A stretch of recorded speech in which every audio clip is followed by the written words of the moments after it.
ಕರಗಲಿ ನೀ ಹುಟ್ಟಿ ಹರಿಯುವೆ ನಲಿವಿಂದ ತರುತ್ತಲಿ ಎಲ್ಲೆಲ್ಲೂ ಆನಂದ. ಹಸಿರಿನ ಬೆಳೆ ತಂದು ಕುಡಿಯುವ ಜಲ ತಂದು ಚೆಲ್ಲುವೆ ನಗೆಯೆಂಬ ಶ್ರೀಗಂಧ.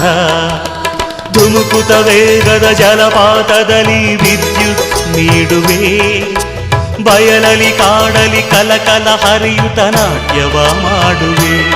ಮಂದಗಾಮಿನಿ ಶಾಂತಿವಾಹಿನಿ ಚಿರನೂತನ ಚೇತನದಾತೆಯು ನೀನೇ ದಕ್ಷಿಣ ಮಂದಾಕಿನಿ. ಕನ್ನಡ ನಾಡಿನ ಜೀವನದಿ ಕಾವೇರಿ.